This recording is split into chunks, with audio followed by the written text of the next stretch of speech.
Hey, good morning. Good to be back with you. I took a week off, as you know, if you are following along with the devotionals. But we are back. We're back in 2 Samuel 23. And tomorrow we'll be finishing 2 Samuel and then moving on. Uh, what I really wanted to focus on in 2 Samuel 23 is the last words of David. Uh, the second half of the chapter, David's mighty men, is wonderful to go through and read. I think you should do that and see these mighty men that David had around him, whom God protected him and Israel with, whom he raised up. And it shows what a good leader David was in raising up other good leaders and good warriors. But I really wanted to just focus on David's last words for two reasons. One, to make sure that we're leading the way that David does, and ultimately to realize that Jesus is leading us in a perfect way that David did, like David did. Um, and secondly, to make sure that we are following those who are leading like David. So if we are following Christ, if we are following leaders who are following Christ, then we will be blessed. If not, then we see this tension that it creates, this curse that it creates. So since it's short, I'm going to go ahead and read through it, and we'll talk about it. So it says, "Now these are the last words of David, the oracle of David, the son of Jesse, the oracle of the man who was raised on high, the anointed of the God of Jacob, the sweet psalmist of Israel. The Spirit of the Lord speaks by me. His word is on my tongue. The God of Israel has spoken. The rock of Israel has said to me, when one rules justly over men, ruling in the fear of God, he dawns on them like the morning light, like the sun shining forth on a cloudless morning, like rain that makes grass to sprout from the earth." So we see right off the bat, the Lord is speaking. He says, "This is who you should be following: a leader who um, rules justly because he rules in the fear of God." Verse 3. A good leader, one whom we should be following, is one who is fearing God and not man.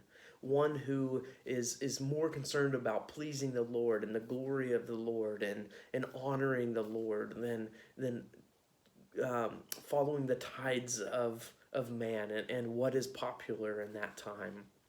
That is the leader that we should be following. And that's, if you're leading, the leader that you have to be, the one that we're called to be. And we do fail at that. And those whom we follow will fail at that. That's why ultimately a good leader will be pointing us to Jesus Christ. He is the one who rules justly over men, ruling in the fear of God. He is God. He is only concerned about his glory, ultimately concerned about his glory. So, um, I just want you to know that is not only who you should be following, but who you should be striving to be as you lead. And we all, in some sense, should be leading. We should be discipling in the fear of the Lord. And it says, when we are that leader or when we follow that leader, then he dawns on them. A good leader is going to dawn on them like the morning light, like the sun shining forth on a cloudless morning, like rain that makes grass to sprout from the earth. It's a blessing to follow those who are following the Lord. So if we are leaders, are going to bless those around us if we're following the Lord, and when we are following, we will be blessed by those who are pushing us to Christ. On the other hand, um, if we are following those who do not follow the Lord, we will find curse only. So we see, for does not my house stand so with God? So David's continuing on with the blessing. For he has made me an everlasting covenant, ordered in all the things secure. For will he not cause to prosper all my help and my desire? And that's a rhetorical question. If you're following God, he will bring us prosperity, not in the sense of you get riches and glory, but we will be in the will of God. So we will be blessed. But worthless men, those who are following worthless men or who are worthless men, are all like thorns that are thrown away, for they cannot be taken with the hand.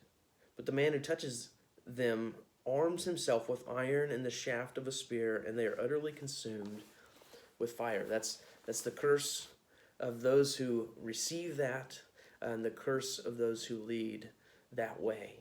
And ultimately, we can see a picture of Christ and Satan here. We see that Christ is dawning upon those who are following him. He's blessing those. He will rule forever. He's got this eternal covenant. But those who follow Satan and Satan himself are defeated foes, and will be thrown in fire. That's what we're seeing. They will be cast aside. So, for those of us, all of us Christians, we are to seek those who are seeking God. Just as Paul says, be imitators of me, because not because he is awesome or he has all the answers, but because he's following Christ. And we should strive to lead that way and be led that way. And the opposite is those who are only going to cause curse and harm. So I pray that you read through these words and grow and learn. And ask yourself, who am I following? Am I following the world? Am I trying to please man? Am I trying to lead that way? Am I only following those who are popular? Jesus says the road is narrow, and few find it. And the other road is very wide, and many are on it. So I pray that you ask yourself, who am I following? What road am I on? How am I leading? And let's take advice from David. Let's learn from David, but ultimately know that this is pointing to Christ, and we are to follow him. So I pray that this blesses you as it's blessed me. It reminds me of who I should be, who am I trying to glorify, and who am I following. So God bless you. Have a great day.